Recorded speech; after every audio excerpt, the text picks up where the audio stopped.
July August হত্যাযজ্ঞের সর্বোচ্চ নির্দেশদাতা হিসেবে শেখ হাসিনা সহ ৩ জনের বিরুদ্ধে করা মানবতা বিরোধী অপরাধ মামলার রায়ের তারিখ ঘোষণায় চলছে।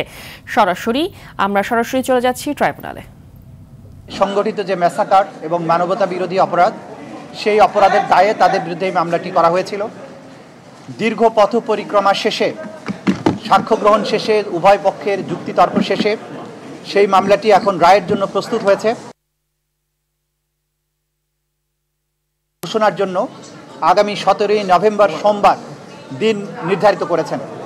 ইনশাল্লাহ আগামী 17ই নভেম্বর সোমবার এই মামলাটির রায় ঘোষিত হবে।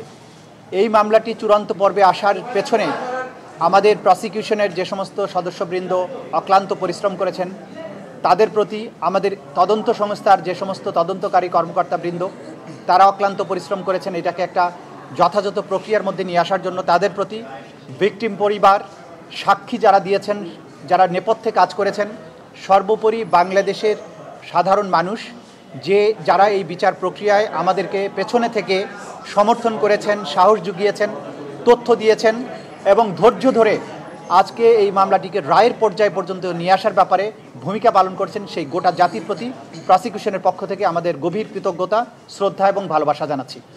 আমরা অঙ্গীকার করেছিলাম যে যারাই বাংলাদেশে যত শক্তিশালী হোক না কেন, যদি কেউ অপরাধ করে, মানবতা বিরোধী অপরাধ করে, তাদেরকে সঠিক পন্থায় বিচারের মুখোমুখি করা হবে এবং তাদের আইন অনুযায়ী যে প্রাপ্য সেটা তাদেরকে বুঝিয়ে দেওয়া হবে। সেই প্রক্রিয়ায় আমরা একটা দীর্ঘ যাত্রা শেষ করেছি। আমরা এখন চূড়ান্ত পর্বে উপনীত হয়েছি।